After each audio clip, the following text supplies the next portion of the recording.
V ruke držím vášho nového osobného asistenta TimeKettle V4. Predpokladám, že už ho aj vydržíte, alebo minimálne o tom uvažujete. Nasledujúce video bude rýchlym prehľadom toho, ako sa táto zázračná krabička nastavuje. Nebojte sa, je to naozaj prosté. Základom je aplikácia spoločnosti TimeKettle, ktorá je zadarmo a jednoducho si ju stiahnete do mobilu. Následne, bez toho, aby ste sa odpálili od internetu, akokoľvek TimeKettle V4 funguje aj v offline režime, ale v ňom podporuje len 11 jazykových kombinácií a ani slovenčina a čeština v tom není. Ako náhle teda prejdete do plného online režimu, môžete využívať preklad 42 jazykov a viac ako 90 nárečiach, respektíve dialektoch. Po spustení aplikácie vidíte dva základné režimy. Prvým je rozhovor 1 na 1.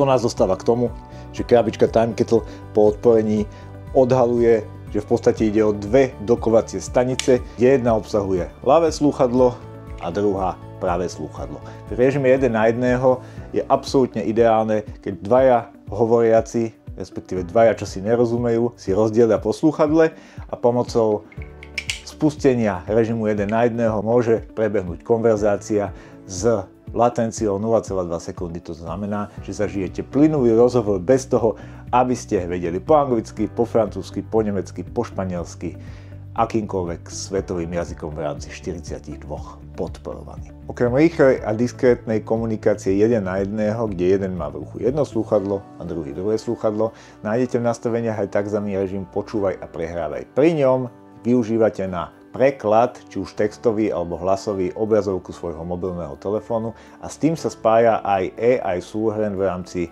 nejaké histórie vašich konverzácií naprieč rôznym prostrediami, s ktorým môžete ďalej pracovať aj v prípade obrazovky vášho počítaču. Ak si chcete archivovať všetky svoje rozhovory z celého sveta, či už ich spravíte na dovolenkách, pri interakcii v pracovných schôdzkach, alebo len tak v bežnej komunikácii na ulici, spoločnosť TimeKettle vám to s V4 umožňuje. Pre obidva modusy je ešte dôležité spomenúť jedno špecifické nastavenie, ktoré sa nachádza v hornej lište vašej aplikácie.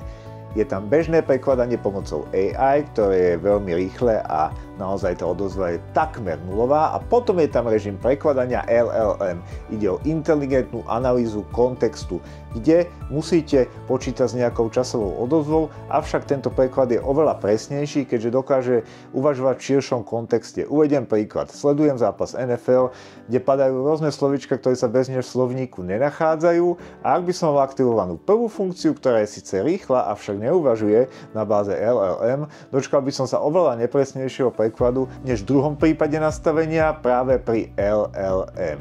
Klady a zápory sú vám asi jasné, v druhom prípade je tá časová odozva dlhšia, avšak preklad je oveľa presnejší. V prvom prípade sa môžete spoľahnúť na rýchlejšiu odozvu, avšak môžete naraziť na problémy s presnosťou. Ako vidíte, po softwarovej stránke sa jedná o naozaj prostú záležitosť, ktorú si nastaví každý, a keďže TimeKettle V4 není jediný produkt v portfóliu tejto spoločnosti v rámci vreckových AI prekladačov, čoskoro sa uvidíme pri ďalšom produkte a opise jeho funkcií a nastavení.